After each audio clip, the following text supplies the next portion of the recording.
En el nombre del Padre, y del Hijo, y del Espíritu Santo. Amén. Palabra de vida.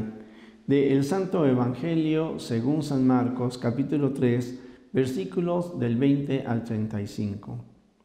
En aquel tiempo Jesús entró en una casa con sus discípulos y acudió tanta gente que no los dejaban ni comer. Al enterarse sus parientes fueron a buscarlo, pues decían que se había vuelto loco. Los escribas que habían venido de Jerusalén decían acerca de Jesús: este hombre está poseído por Satanás, príncipe de los demonios, y por eso los echa fuera. Jesús llamó entonces a los escribas y les dijo en parábolas: ¿cómo puede Satanás expulsar a Satanás? Porque si un reino está dividido en bandos opuestos, no puede subsistir. Una familia dividida tampoco puede subsistir. De la misma manera, si Satanás se rebela contra sí mismo y se divide, no podrá subsistir, pues ha llegado su fin. Nadie puede entrar en la casa de un hombre fuerte y llevarse sus cosas, si primero no lo ata. Solo así podrá saquear su casa. Yo les aseguro que a los hombres se les perdonarán todos sus pecados y todas sus blasfemias, pero el que blasfeme contra el Espíritu Santo nunca tendrá perdón. Será reo de un pecado eterno. Jesús dijo esto porque lo acusaban de estar poseído por un espíritu inmundo. Llegaron entonces su madre y sus parientes. Se quedaron fuera y lo mandaron llamar. En torno a él estaba sentada una multitud cuando le dijeron: ahí fuera están tu madre y tus hermanos que te buscan. Él le respondió: ¿quién es mi madre y quiénes son mis hermanos? Luego, mirando a los que estaban sentados a su alrededor, dijo: estos son mi madre y mis hermanos, porque el que cumple la voluntad de Dios, ese es mi hermano, mi hermana y mi madre. Palabra del Señor. Gloria a ti, Señor Jesús. Pues amigos, hoy es domingo. Hoy es día en que cada uno de nosotros debemos de prepararnos para celebrar a Jesús Eucaristía en la misa dominical, como un signo de unidad, como un signo de iglesia, como un signo de identidad. Identidad, unidad, alegría, libertad, signos que a cada uno de nosotros nos ayudan a vivir mejor nuestra fe. Pues el fragmento del Evangelio que hemos escuchado, pues lo podemos dividir en tres temas. Dos de ellos están uno de ellos claramente en una controversia, y el otro pues aparece también como en una situación controvertida. Ya hemos platicado, el Señor Jesús vive constantemente estas situaciones.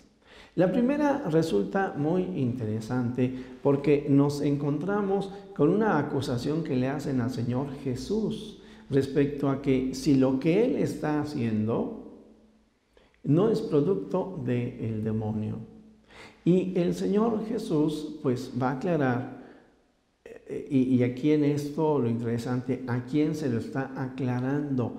A aquellos que lo están confrontando. El Señor Jesús a todos mira con amor, a nadie mira como un enemigo. Y entonces va a tratar de ayudarles a ellos a que desde su propia visión, desde una visión equivocada, puedan abrir su corazón al reino de Dios. Y entonces, en esto el Señor Jesús nos enseña a cada uno de nosotros a aprender a ser objetivos.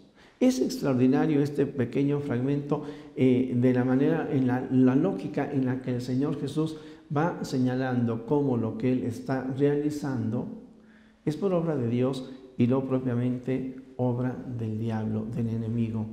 Y nos habla de una realidad sociológica, diríamos, la división. La iglesia que está dividida, pues no es iglesia, no es comunidad. El pueblo que está dividido, pues viviendo en la confrontación, pues en lugar de encontrar sus fortalezas, vive en la debilidad del odio y del rechazo, de la incomprensión del otro, del prójimo. Por eso yo les decía, en cuanto a realidad sociológica, si lo aplicamos al proceso político que estamos viviendo, lo grave de toda esta confrontación que hacen los partidos es de que no solamente como nación quedemos divididos, sino que también incluso en la propia casa se vivan los pleitos y las diferencias. Sobre esto, entonces, entramos y podríamos ver la dimensión de la iglesia. La iglesia, más que una realidad sociológica, es la vivencia de una fe. Brota del encuentro con una persona, con el Señor Jesús. Y ese es el segundo tema. Porque hay quienes buscan a Jesús y Jesús preguntará: ¿quién es mi padre? ¿Quién es mi madre? ¿Quiénes son mis hermanos? Aquellos que escuchan la palabra de Dios y la ponen en práctica. Nosotros, en cuanto a católicos, surgimos precisamente del encuentro con el Señor Jesucristo y a través de Él, conocer la voluntad del Padre y esforzarnos en poner en práctica esta voluntad. En la dimensión sociológica, claro, somos hombres los que hacemos la iglesia y somos hombres limitados y también pecadores. Y ciertamente cuando hablo de la iglesia no me refiero solamente a los sacerdotes, a los obispos, sino también a todos los bautizados, pecadores, solteros, casados, religiosas, religiosos, sacerdotes. La dimensión sociológica hecha por los hombres. Sin embargo, no solamente la iglesia como una realidad sociológica, nos unimos por conveniencia, por un partido, por solidaridad de unos con otros en afinidad de ideas, no. La iglesia es fundada por Cristo y entonces la iglesia es santa, es pecadora, sí, pero la iglesia es santa por su fundador, porque Él es el que nos convoca, el Señor Jesús, y nosotros lo seguimos y lo seguimos en libertad. Esto es muy importante. El Señor Jesús no nos impone la fe. Nosotros somos los que, al encontrarnos con Él, aceptamos sus mandatos y libremente aceptamos vivir de acuerdo a sus mandamientos. Por eso, ser católico, por un lado, implica ser objetivo. El mal existe. Sin embargo, existe también el proyecto de Dios. Nuestra debilidad existe. Podemos hacer una opción por el mal, pero con la gracia de Dios y con la voluntad optamos por seguir a Cristo y ser cada vez mejores. De esta manera, ser católico implica desarrollar nuestras capacidades y habilidades para poder discernir entre el bien y el mal, abrir nuestro corazón a la gracia de Dios para optar por lo mejor. Y entonces, efectivamente, desde mi realidad pecadora, desde mi realidad humana, esforzarme por alcanzar a Cristo y ser feliz. ¿Quién es mi padre? ¿Quién es mi madre? Yo puedo optar por seguir a Cristo y entonces cambiar mi vida y ser santo, si es que quiero, o por lo menos intentarlo, ciertamente, porque la iglesia es una, porque la iglesia es santa, porque la iglesia es católica, porque la iglesia es universal. Pero hoy, querido amigo, yo me atrevería a decir, el reto es definitivamente asumir a vivir en libertad nuestra fe.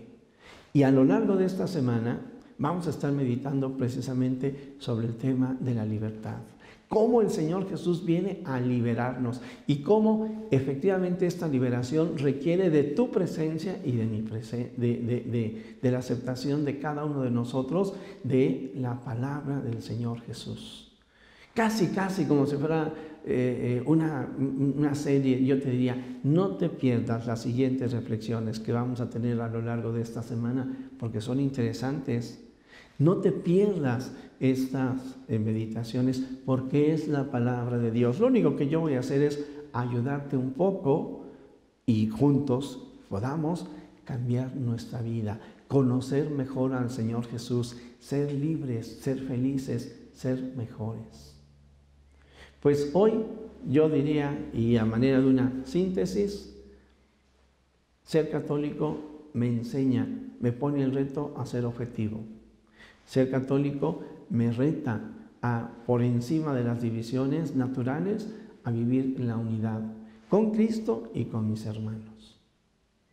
Ser católico me pone en camino de santidad.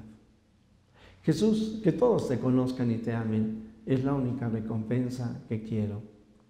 El Señor esté con ustedes y la bendición de Dios Todopoderoso, Padre, Hijo y Espíritu Santo, descienda sobre ti, te acompañe hoy y siempre. Amén. Feliz domingo con Jesús Eucaristía.